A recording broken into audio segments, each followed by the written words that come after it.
Yeah. Yeah. Can you believe they told me that I would never make it? Now we smiling in their faces, smiling in their faces. Me having a degree in history, I understand it. Yes, sir. You do realize that Dr. King became more popular in death than he ever was. You sure about that? You sure about that? Kobe is better than Michael at age 24. I do. I think all around he's better. I mean, all the different facets that go into the game, I think Kobe is at a higher level at this point than Mike was. And Sam, you were there during the Jordan years, wrote the book, The Jordan Rules. Do you think that Kobe is better than Michael at age 24? He's close. It's very similar. Kobe, obviously, he's a much better shooter than Michael is. He's not as ferocious at the basket with the ball.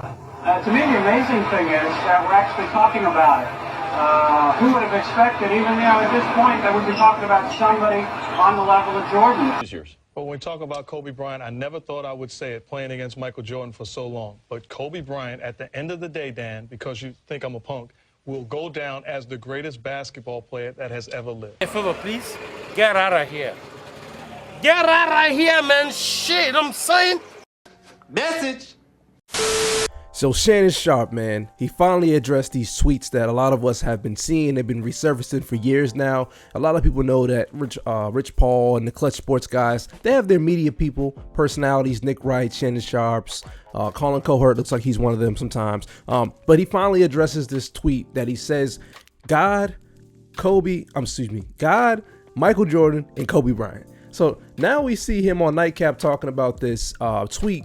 And the fact that Shannon Sharpe, to fix his lips to talk about Kobe's death, elevating his legacy, is disgusting. It's just nasty, because how can you rank this guy number 2 while he was alive and then turn around and say, well, his death elevated his legacy? And then before I even get to the clip, which I'm going to resurface, let me put this top 10 up from Shannon Sharpe. So if Shannon Sharpe in 2012 had Kobe as the second greatest basketball player, tell me why in 2025, this was his list for the top 10 greatest players. So a lot of these players on the list, the majority of these players on the list, didn't play after 2012. In this clip, you will see Shannon Sharpe say the reason why he had Kobe number 2 is because at that time. So at that time, he's number 2. And you put LeBron over Kobe after some years go by because of what he accomplishes, what you're saying. So he went from being number 2 to number 9 on your list, while all the players that you put in front of him pretty much weren't playing anymore. How does that make any sense? And how can you say his death elevated his legacy if you had him as number 2 while he was still living? These things don't add up, and the reason why Shannon Sharpe is exactly who we think he is. He's a sellout for Clutch, and he's always going to big up LeBron James to be the greatest player, because that's what he's paid to do. That's his affiliation, and it's not about how he really feels. It's mostly about his relationships and how that keeps going, keeps things going for his career. So if you're new to the channel, what we're gonna do is run this clip. It's pretty long. If you're new to the channel, let's do it. Here's the tweet, Joe. Here's the tweet that they've been digging up. Okay, let me see it. Look at the date when I tweeted that. What it say? The greatest basketball players of all time. God, Air Jordan, Kobe, in that order. What year is that? Look at the date on that, Ocho.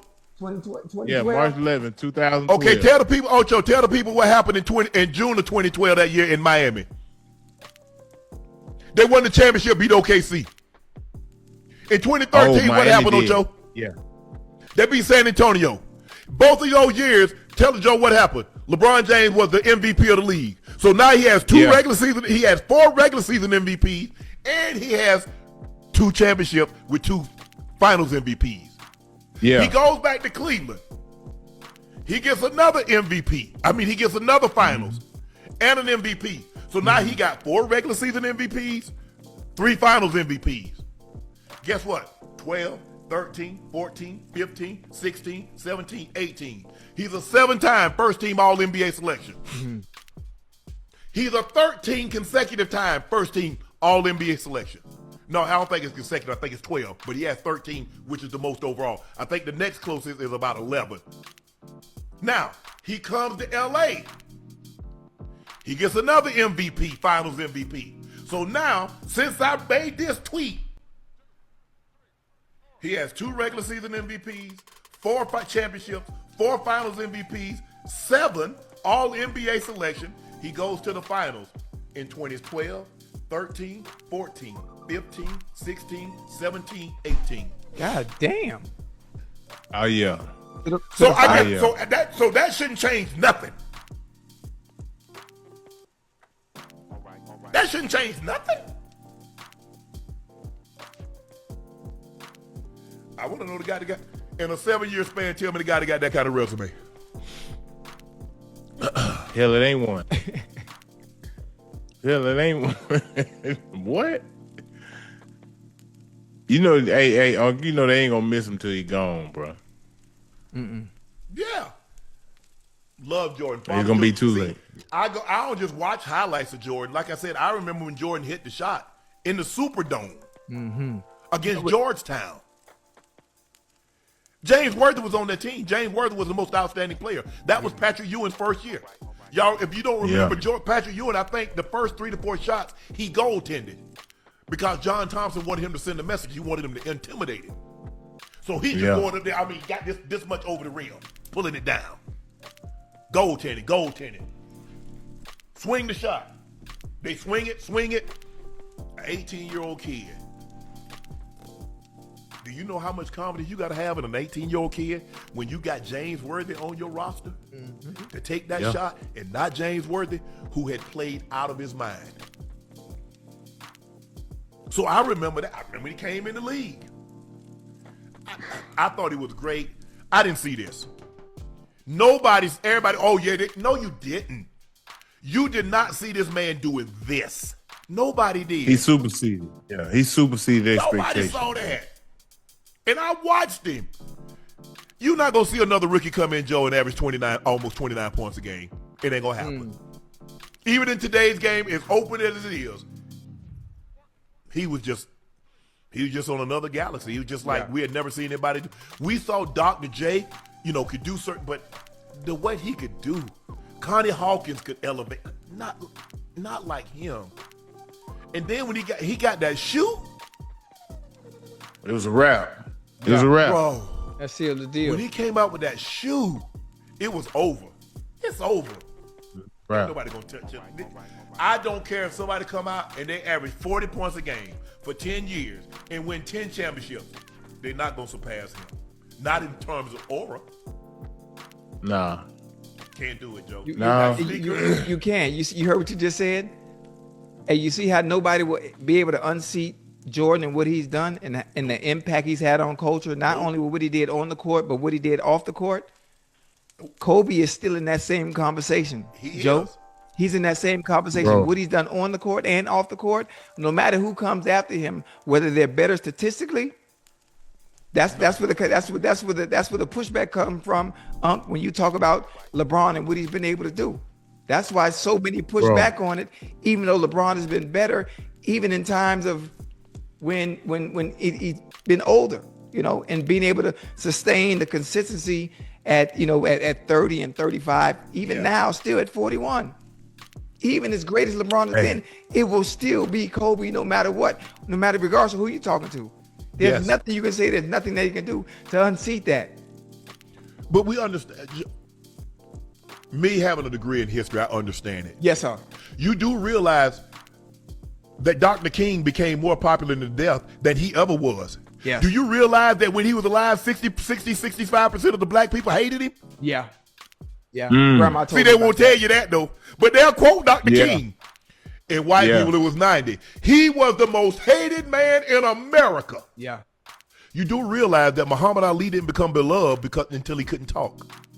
But they don't want to have a real conversation with me, Ocho. They don't want to have that. Because even his own people, because they say if my son got to go to Vietnam and they got to die, what makes him better than our kid? Y'all don't want to have real conversations.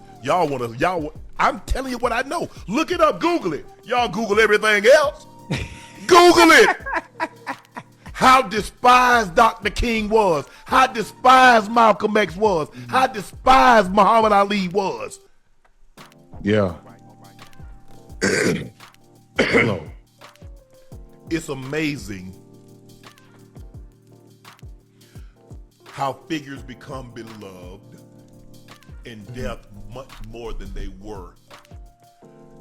Go back and look at some of the tweets that people said about Kobe.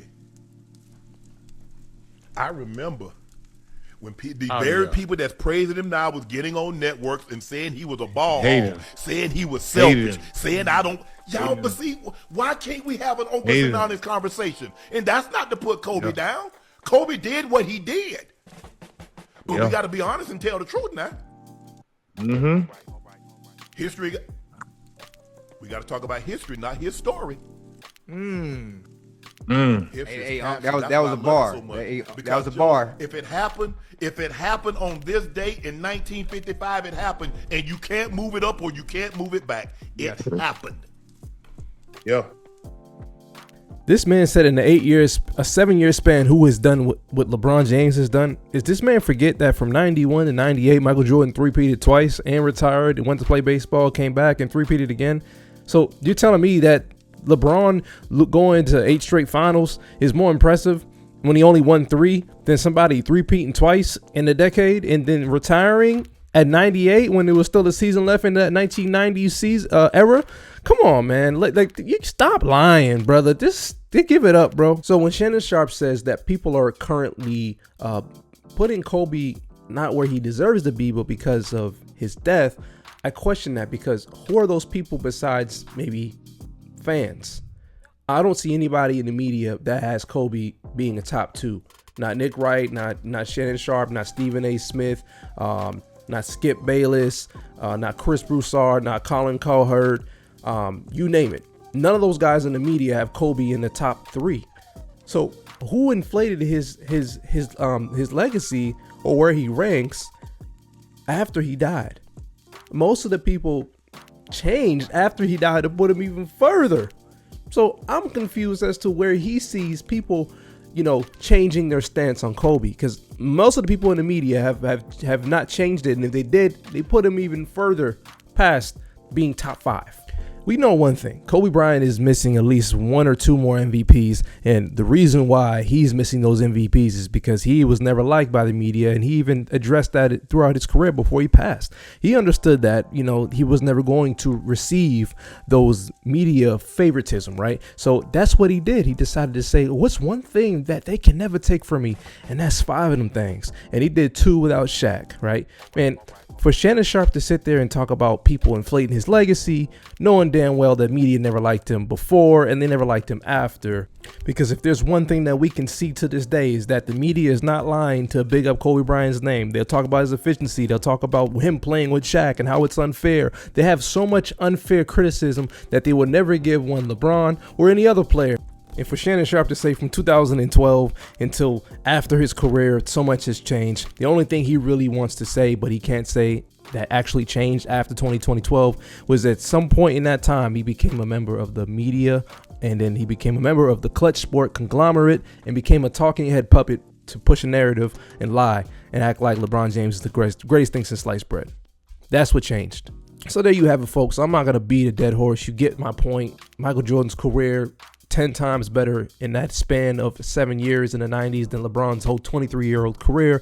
Shannon Sharpe is an educated man. He understands the game of basketball more than most NFL players. So we know he's compromised. We know where his opinion is, because you don't go from calling Kobe and Michael Jordan close to basketball gods and then turn around and say one LeBron is greater because he played for more seasons and still didn't accomplish as many rings as those guys, and it's not as skillful as those guys, didn't dominate his era, didn't have a winning record in the finals. There's a lot that goes to it, but ultimately we know his thoughts are compromised. And unfortunately, to lie about his legacy is what's the worst part, because we know for a fact when he was here, many people said Kobe is the closest thing to Jordan. You don't become the closest thing to Jordan and then pass away while you're alive and everyone's saying it, and then all of a sudden it goes, well, he was never that guy, or he was never in this conversation. There's video proof of it. There's plenty of it, Shannon Sharpe. It's a damn shame that you gotta lie about Kobe's legacy in order to big up the guy that's, you're a part of the conglomerate of Clutch sports media members. So these are my thoughts, ladies and gentlemen. Leave your thoughts down below. I'm gonna see y'all, man. Peace.